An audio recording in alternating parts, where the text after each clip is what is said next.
Hi friends, I'm Hannah from Sunbloom Counseling and Wellness, and today I wanted to come to you and talk about what is a creative empath and really define what it means to be an empath. So I've been studying some Carl Jung psychoanalysis stuff lately, and so what I really like from the Jungian philosophy about what being an empath is that he says it starts in childhood. We start out as kids who are by nature we're very highly sensitive and creative little beings that grow up in families that for whatever reason are dysfunctional, and they can be dysfunctional in several different ways, one of several different ways. So you could be growing up in a family that has a lack of resources, so there's a lack of,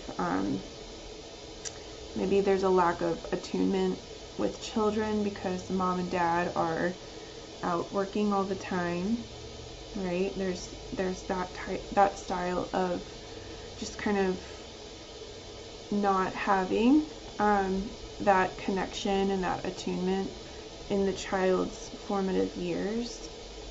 And it's really an unfortunate event because we don't want to just point fingers at parents and say you're the problem, because sometimes it's more of a collective societal problem that is creating an environment where these issues are arising in families all over the country, all over the world.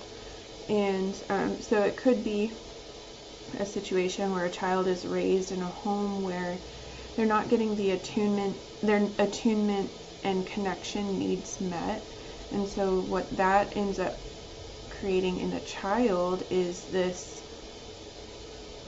feeling of abandonment and feeling like they're not important enough to the parents to give them that special attention that they're needing. And the reason that kids need this attention and attunement so badly is that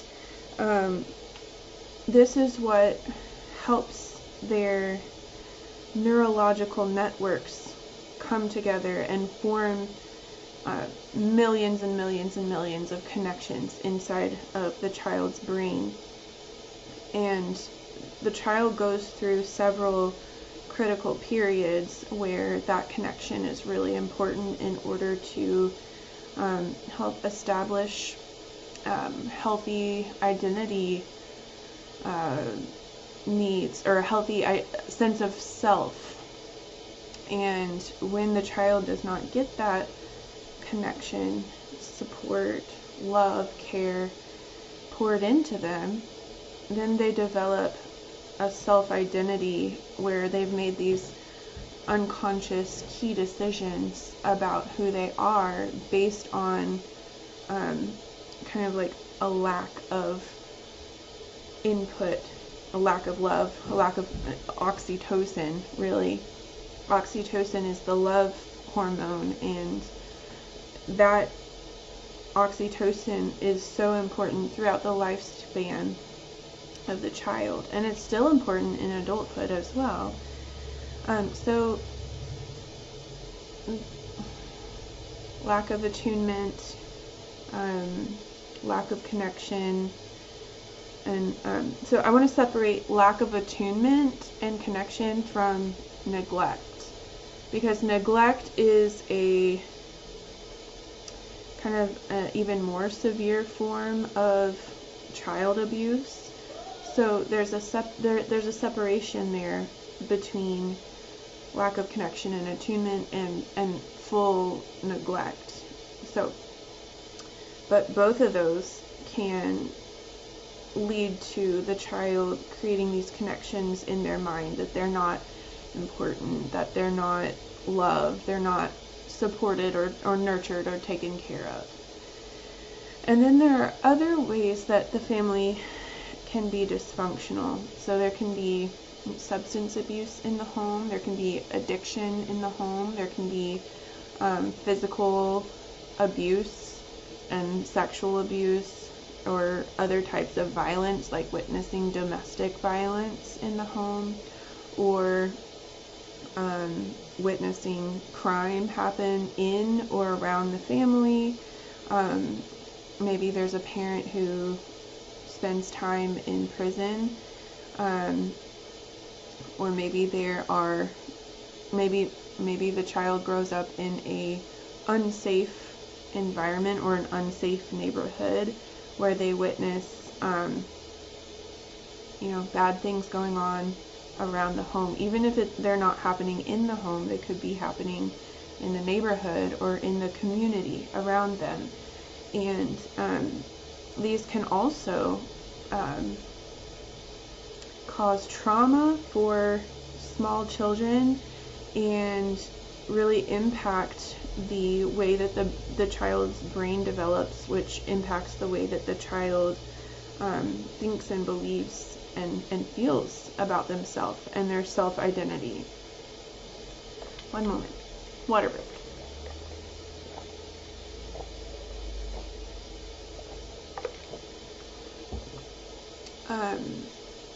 So again, there's lots of different ways that families can have dysfunction, and it can stem from a lot of different factors, such as poverty, violence, community violence, domestic violence, parents being overworked, lack of attunement,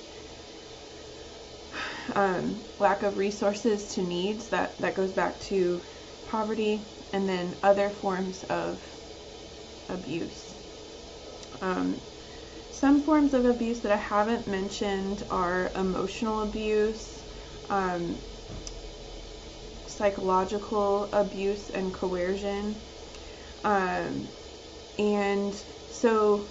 I've also talked about sexual abuse and physical abuse. All of them are damaging to a child's psyche or to their soul, to their developing inner sense of who they are. So a lot of the times what happens is a child will learn that they are not safe, they will not be protected by the grown-ups around them, they feel like they're not important enough. And so what ends up happening is that this very highly sensitive child who needs that connection and not so sorry, I'm stumbling on my words, but okay, so a highly sensitive child that's not feeling connected to or attuned will make this come to this understanding that they themselves have to begin to regulate their parents' emotions, because the parents are unstable and the parents are exhibiting emotional volatility. And so the child will develop a relationship with the parent where they kind of like self-abandon and self-neglect, and they stop seeking that parent-child attunement to help the child grow and develop. And what will happen in the child is they will actually kind of flip the parent and child dynamic, and the child will then begin to give the parent the attention that the child needs but is not getting. And they do this in order to create more safety and stability. They think that if I can make my parent be happy, so people pleasing, if I can make my parent happy, I can avoid them like losing their mind and getting angry with me. And so they become hyper vigilant around the parent, and they're looking for patterns to like try to understand how they can increase the safety and stability of the parent through the child's behaviors. So if the child shows lots of love to the parent in response to seeing the parent being triggered, maybe the child's love can reduce the parent's triggers, whereby they are reducing the likelihood that the parent is going to lash out and have an anger outburst. And so the child becomes what we call a parentified child, which is where the child is self-abandoning their own needs and not receiving the connection and attunement and the support that they need in order to develop a healthy mind. So they're abandoning that in themselves. And they also feel abandoned by the parent. And then they are flipping the script, and they are becoming a parentified child, which is where they are hypervigilantly attuned to the parent's needs, attuned to the parent's moods, and trying to do whatever they can to, again, keep themselves safe, because the child needs the parent in order for survival. And so if the child's needs are not being attuned and met by a healthy parent, then the child has to find another way to survive in this environment and find another way to attach to an unstable parent. And so they end up becoming codependent. Like they start to develop these codependent attachment problems. Like they start to have attachment problems. So it's like they're insecurely attached to a parent that doesn't have a healthy self-regulation ability. And so there can become like all types of different like codependent dynamics between the parent and the child. And so this is a survival mechanism. This helps the child stay safe in this environment. And it's never the fault of the child if they develop these survival skills or survival mechanisms. It's never the fault of the child if they develop an insecure attachment or an avoidant attachment or an anxious attachment or a disorganized attachment. It's never the fault of the child. And I also don't want to point fingers and blame the parent either, because again, like I said, there's a lot of factors that can go on that can affect parents as well. Sometimes parents are traumatized by their own childhood. Sometimes parents are in a situation that is extremely stressful or unsafe. And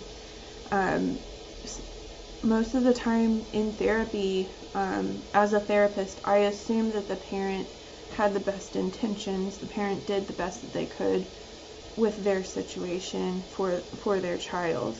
And so we're not blaming the parent either. We're just taking a look at the history. We're taking a look at the family dynamics, and we're taking we can even go back, several generations to see where these patterns came down the line from. And what we want to do is let this person, the grown child or the adult child, become a cycle breaker. And it takes a lot of support, therapy, self-understanding, awareness, insight, education, in order to break the cycle and create something different in your own life now. And so if you're struggling with any of this stuff about like being an empath, being someone who has experienced lack of attunement, attachment issues, or even ACEs, which is adverse childhood experiences, even like childhood abuse or neglect. If you are now an adult child and you're recognizing like there's some codependent dynamics going on in yourself with other adult to adult relationships, it's not your fault. And what we do in therapy is we non-judgmentally kind of map out the dynamics, and we want to work together to break the cycle, develop a healthy sense of self, develop an understanding of what healthy relationships look like, help you learn to love yourself, and help you recognize that like you can build something different in your own life, and we can monitor for kind of the resurgence of old patterns and old dynamics, because they will come up from time to time. Even if you're an expert in the therapy field and you know everything about codependency and attachment, you're still an imperfect human being, and you still have the past that you have, the history that you have, and there will be times when everybody stumbles or falls or has a setback. In the substance abuse world, they call it having a relapse or having a lapse. These things happen, and they're a natural part of the growing process. I like to say that we grow in spirals, we heal in spirals, so it's not a straight line up and out of the pit, right? It's more of a spiral, and sometimes you hit a snag along that journey and you fall back a few feet down, but you catch yourself and you just keep climbing out. And when we decide to begin to heal ourselves and break the cycle, create something new in our own lives, we don't know where we're going with this. We don't know what's going to happen in the future. We don't know if we're going to find healthy friendships or healthy romantic partners or healthy co-workers and healthy workplace environments. We don't know if we'll be able to find those things, and we also don't know if we'll end up along the way meeting other toxic people that have a negative impact on us again too. And so it's really important to develop a sense of a growth mindset and a mindset of self-love and owning our own story and being able to make meaning out of our story and our experiences, so that we can take ownership and control of the things that we have within our control. And then the things outside of our control will have less of a negative impact on who we are. I'm not saying they won't have a negative impact, because we're human beings. We're always going to be human beings, and we're always going to have vulnerabilities, and there will be times when bad things happen in our lives. No matter how healed we are, no matter how much we've been on this journey for a long time. So anyway, back to talking about what is a creative empath. So I do a series of meditations, and so I'm going to put this video in that series, even though it's not technically a meditation tonight. I'm going to put this in that series anyway, so that we can really understand more about what it is to be an empath and where that stems from. And so we think of empaths as these, as very highly sensitive people who recognize patterns in relationships, and we are very hypervigilant about other people's needs, other people's moods, other people's actions, and we tend to like hyperfixate on like what is going on. And so what's going on out there, we hyperfixate on what another person did or what happened, and we do this, and we tend to become very overly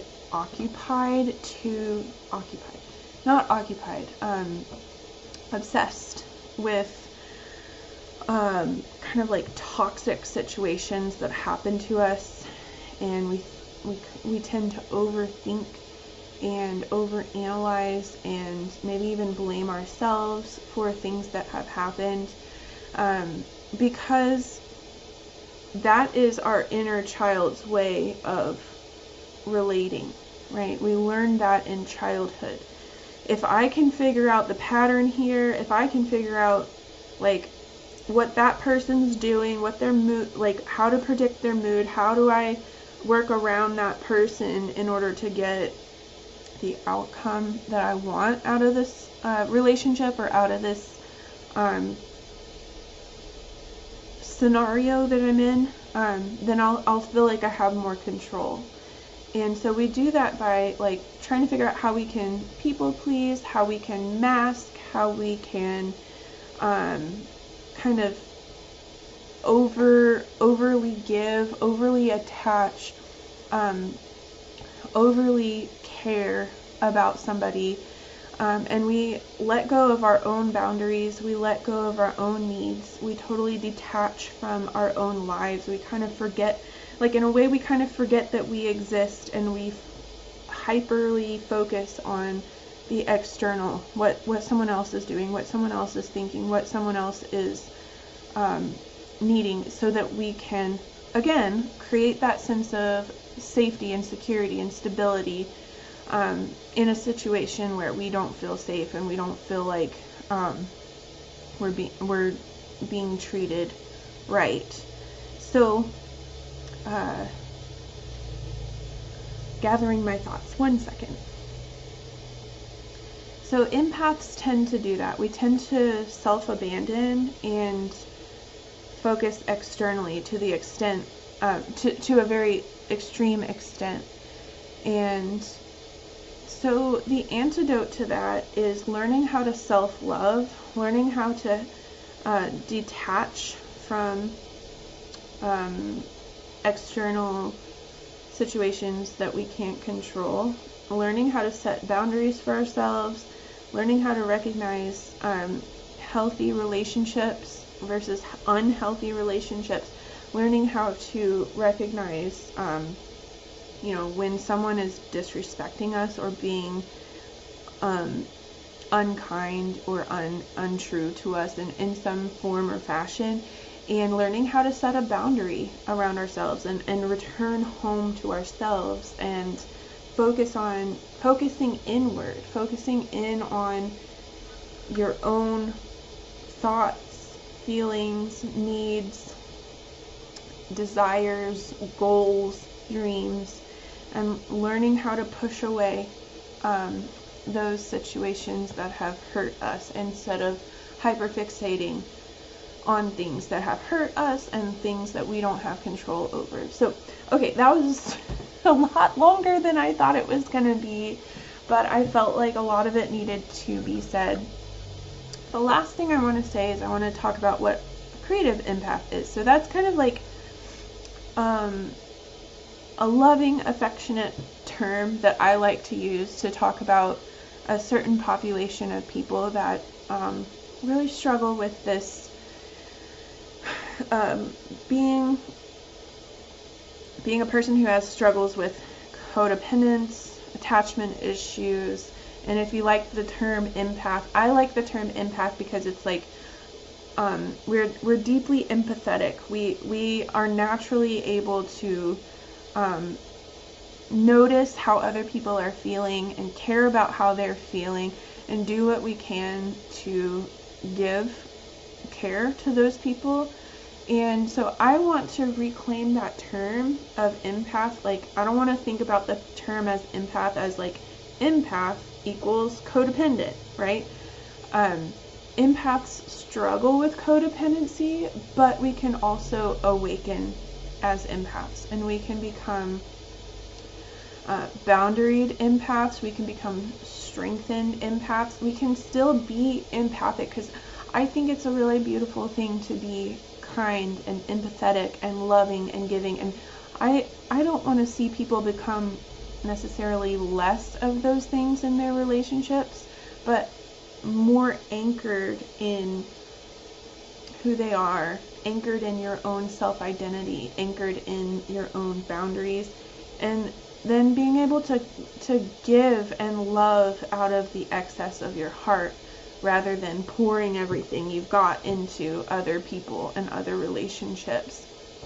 And the creative part is that I really enjoy working with creativity and art and expressive arts.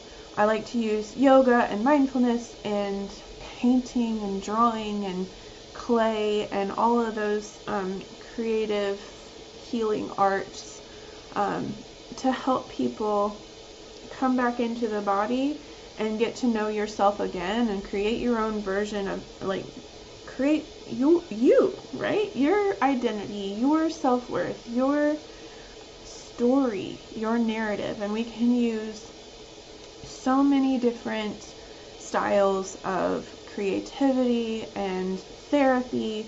There's so many different ways that we can help you write your own story and make meaning and find your purpose again. And like for example, when we work with clay or Play-Doh, we're playing, so we're accessing our inner child that maybe didn't get to play very much when we were little in those situations. So we're reconnecting to that part of you, that inner child, and we're playing with something that is very tactile, and it helps you really get into your body again, because you're really sensing something through your hands while you're talking about or thinking about current or past experiences. Another thing is, if you go on my blog, sunbloomcounseling.com/blog, I have lots and lots and lots of creative, expressive arts projects for people to do, and they're free, they're available to the public, and I like to share these with clients as like homework they can do between sessions to really reconnect again to that inner child and other parts of themselves, so that they can rewrite their story through expressing something. So there's one art activity called the anger iceberg, and it helps us to notice like what we're feeling on the surface and the part that people can see above the water, and then we dive down really deep into your psyche, into your subconscious, to see like what's beneath the anger. Why are you angry? What are the other emotions, and how can you express that? How can you symbolize or draw those emotions? And so these images can be so powerful for expressing things that might be like a pre-verbal trauma, something that your youngest version of yourself is not able to verbalize yet. You can create it through painting or through coloring or through drawing and symbolizing. So check out my blog, sunbloomcounseling.com/blog. I have lots and lots of creative and expressive arts. I've got 6 weeks yoga and holistic wellness program for people. It's free. You can download it tonight and work through a holistic wellness lifestyle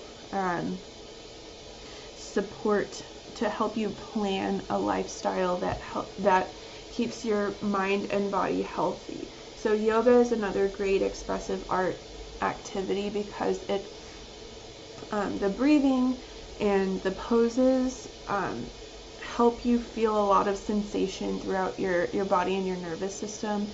And there's a whole science and theory and philosophy about your nervous system and the chakra system, and how yoga can help you like balance and reconnect your chakras. And that's something that I really like exploring, and I have information about that on my blog as well. So go check it out. Thanks for listening. I hope you have a wonderful day or a wonderful night wherever you are. Leave me a comment below to let me know. Do you consider yourself an empath? Do you consider yourself a creative person? Let me know down below, what is your favorite way to express yourself through the arts. Thanks for joining me. Bye-bye.